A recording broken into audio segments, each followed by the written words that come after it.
यहाँ विनायक गोलजू मंदिर भी आवाहन कर दिया प्रभु का। अब हमने यहाँ पर घोड़ा खाल के गोलजू मंदिर को भी प्रभु के द्वार पर आवाहन किया है प्रभु का। घोड़ा के डाना गोलजू मंदिर में भी ये आवाहन कर दिया है प्रभु का। न्याय की गद्दी जो गोलजू महाराज ने लगाई वो चितई चौहान थी। और सबसे बड़ी बात ये कहा जाता है कि हमारे उत्तराखंड में गोलजू के कई प्रसिद्ध धाम हैं, जिसमें चितई को भी एक सुप्रसिद्ध माना गया है। और पहले के समय में अल्मोड़ा जिला जो था वो बड़ा जिला माना जाता था और वहाँ के गोलजू के लिए लोगों की अटूट आस्था थी। इस वजह से लोग यहाँ पर बहुत ज़्यादा दर्शन के लिए आते थे। बिना प्रभु की आज्ञा के एक पत्ता भी नहीं हिलता है। और हमने सच में यह कृपा उसकी है, सौभाग्य है कि हम उसके दास और सेवक बनकर ये कार्य कर रहे हैं। जो हमने इस यात्रा का आयोजन किया है वो प्रभु की आज्ञा अनुसार किया है, आदेश अनुसार किया है।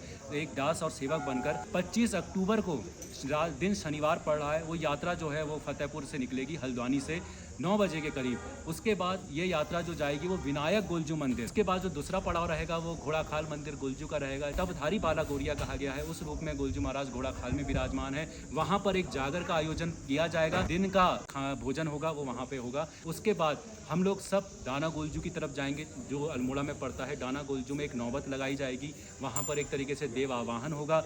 और हमारा उसके बाद 25 तारीख को ही लास्ट जो हमारा एक स्पॉट रहेगा वो हमारा चितई चौहान रहेगी। वहाँ पर भंडारा रात्रि में जो होगा वो भोजन पानी की व्यवस्था होगी और 9 बजे से जागर का आयोजन किया जाएगा, जिसमें हमारे अच्छे जो डंगरी हैं और जो अनुभवी डंगरी हैं जिन्होंने इस समय बैसी वगैरह कई ऐसे आयोजन किए हैं जो आज के समय में कहीं ना कहीं जागृति उत्पन्न करने वाले। देखिए आज का समय जो है वो जागृति उत्पन्न, हमें क्या करना है, हमारा उद्देश्य क्या है? हमारा उद्देश्य है उत्तराखंड की जो आलोप होती संस्कृति है, विलुप्त होती संस्कृति, उसको जागृति प्रदान करना। उसमें एक ऐसी जागृति प्रदान करना कि जो हमारी आगे की आने वाली पीढ़ी है वो कुछ सीख सके। और ये सारे जो कार्य हैं वो निस्वार्थ भाव से, निश्चल भाव से एक सेवा के रूप में कर रहे हैं। इसमें कोई मेरा नहीं, कोई आपका नहीं, इसमें सभी का योगदान बहुत ज़रूरी है। उसके बाद 25 तारीख की जागर के बाद 26 तारीख को जो रविवार का प्रोग्राम है वो सुबह गोलजू का पूजन होगा चितई में ही, और उसके बाद सुबह के टाइम मॉर्निंग में ही जागर का आयोजन होगा, जिसके बाद सभी लोग भंडारा प्रसाद वितरण पर होगा वहाँ पर,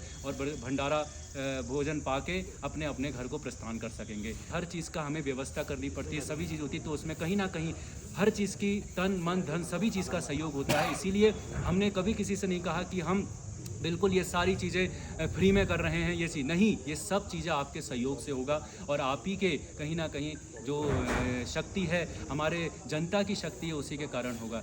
जय हो गोलजू महाराज, जय माँ भगवती की।